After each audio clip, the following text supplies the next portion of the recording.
Well, we're here at the Formula E Miami E-Prix with, well, an IndyCar driver, Will Power. It's great to see you here. It's a bit different to what you're used to, though, I imagine.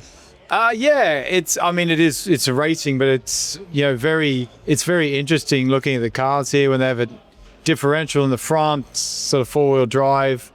A lot of strategy involved in the races. I'm really interested to watch the race this afternoon, but watching qualifying was really exciting. It looks like a lot of fun.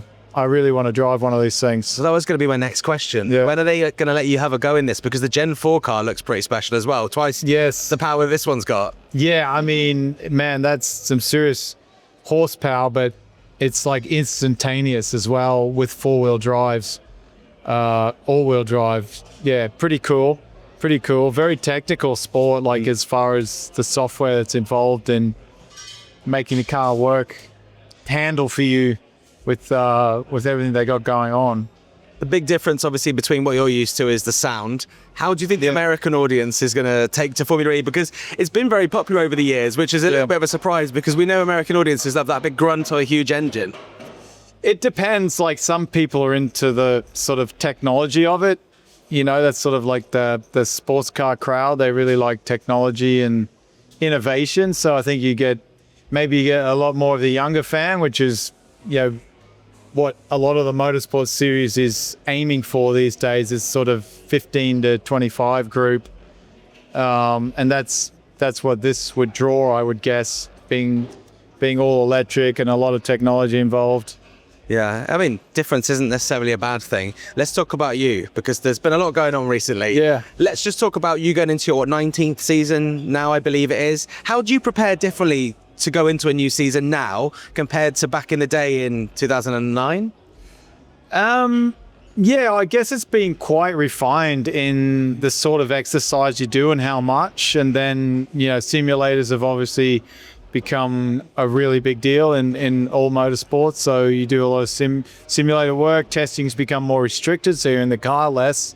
And just have a lot of experience, I think you know the areas to stress about and worry about, and you can forget about, the things that you think don't make a difference. But yeah, it is crazy how fast time has flown, but I'm still enjoying it as much as I did in my 20s and still very competitive. And it's, really nice to be, it's kind of a new chapter for me, a new team. I've been at Penske for 17 years, same place, which I had tremendous success and I'm forever grateful, but looking forward to this new chapter.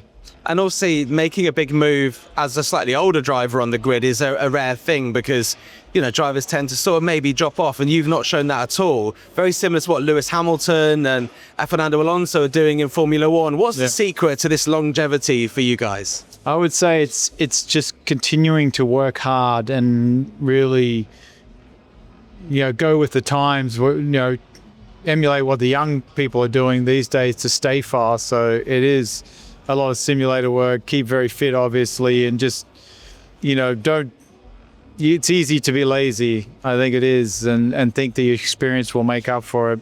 But that is not the case. I've kept working incredibly hard on my driving, and it's kept me relevant and fast and kept me in the series.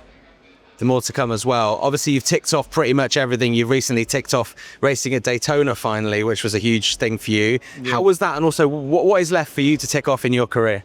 There's plenty left to tick off. There's plenty of motivation there. It was cool to do Daytona finally.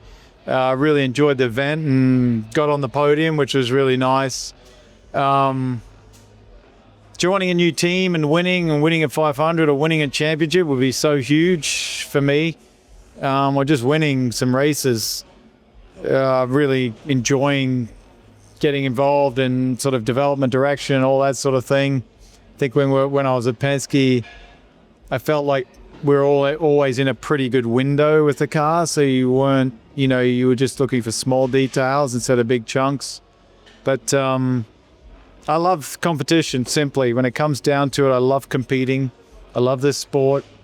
All forms of motorsport, and as long as I'm competitive, I will keep going. If you were to win another IndyCar title this season or in the next couple of years, would that be the most important one to you, given what you've been through in the last few years? It would be incredibly satisfying. It would be the most important one. It would be one you look back on and say, that was amazing to have done that, and I'm glad I made the jump at the right time. So yes, that would be really something to win a championship. Well, look, we look forward to seeing the season start very, very soon, and we look forward to seeing you out there and hopefully winning a title in Andretti colours, and also maybe get in the Gen 4 car here and see what you can do in Formula E. Yeah, no, absolutely. Thank you.